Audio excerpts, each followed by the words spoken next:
Oh, oh yeah.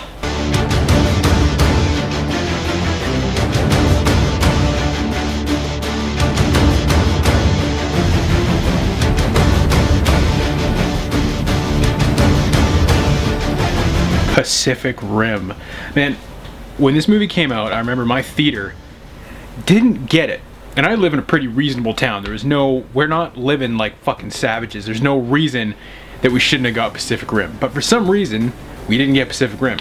I remember refreshing like the theater listings every day with the month like leading up to the movie. I was like, come on, please. Refresh, nothing. Refresh, nothing. Refresh, nothing. I remember calling the theater and saying, hey, are you guys getting Pacific Rim? And they're like, we don't think so. And I was like, I got mad at the person working the box office because they weren't getting Pacific Rim. You don't mess, okay? You don't mess with my kaiju shit, all right? You don't mess with it. So ultimately what ended up happening is me and my ex-girlfriend at the time drove, I think 2 hours to the next town over just to see Pacific Rim. And then another 2 hours back. So in total, we spent 4 hours on the road. God knows how much money in gas. Solely to see Pacific Rim. And it was worth every fucking minute of it. Now, what makes Pacific Rim so damn good? Well, Pacific Rim is what happens when people that are very obviously fans of Godzilla, Power Rangers, Ultraman, Evangelion, Xenogears, Transformers, and other mecha and kaiju movies are given a big-ass budget, essentially living the literal dream. The premise of Pacific Rim is incredibly simple, as it should be. Years ago, a portal to another dimension opened up inside the Pacific Ocean, and slowly, giant monsters started trickling out of it, wreaking havoc on humanity.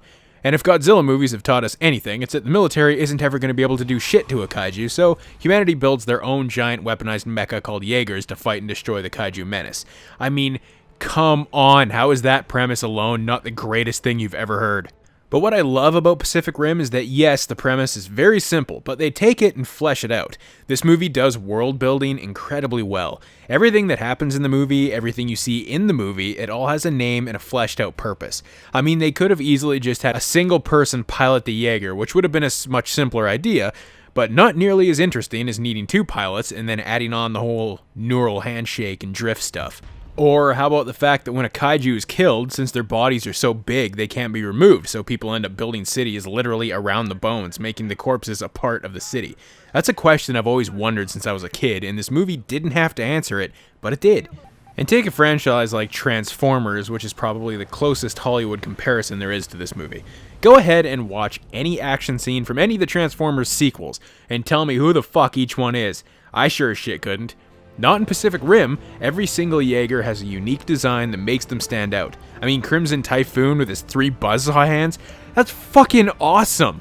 Plus it kinda looks like Unit Zero from the Evangelion series. Not to mention, the Shatter Dome is pretty much Nerve headquarters.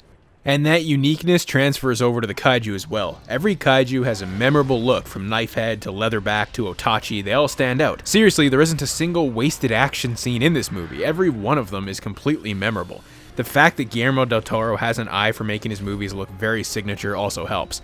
Funny how this movie takes place almost entirely at night, yet all the shots are brightly lit with neon glow and gorgeous camera work, yet the 2014 Godzilla's final battle is so damn dark that you have to crank the brightness on your TV up just to see what the hell's happening. And that's something that has me a little worried about Pacific Rim Uprising. I love John Boyega as much as the next guy, but there's something about that movie that just looks too clean. It's too bright, and that tends to make the CGI look a lot faker. I hope I'm wrong, but I just really loved the look of this movie so much. I do kind of wish they hadn't done a sequel, but rather make a prequel. I'd love to see the kaiju's initial attacks and how the Jaeger program was born. There's a comic origin story out there, but no, that's not good enough. Give me a movie. And half the fun of this movie is trying to catch references to anime and other monster movies in here. One of my personal favorites is the Mako Mori flashback sequence when the crab-looking kaiju Onibaba is attacking Japan. You can't tell me that's not an obvious nod to Ebirah from Godzilla vs. the Sea Monster. I mean, come on. This movie's incredible. As a fan of all the shit that makes this movie so awesome, I literally have no reasons to complain. This is a perfect kaiju movie. Yes, there's some dumb shit in here too, like how Gypsy Danger always seems to have a convenient way out of every situation that they don't ever mention until it happens. Like the sword. Where the hell was that during the fight with Leatherback? But I quickly forget about how dumb that is because that shit was awesome. Pacific Rim knows exactly what it is and what demographic it's trying to please.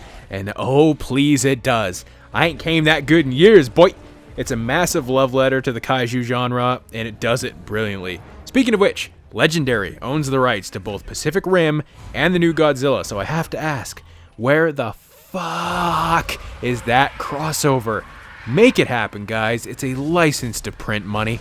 And if you go into this movie expecting anything other than giant robots beating the shit out of giant monsters, and you want something that's like Oscar-worthy, well, you're just an idiot.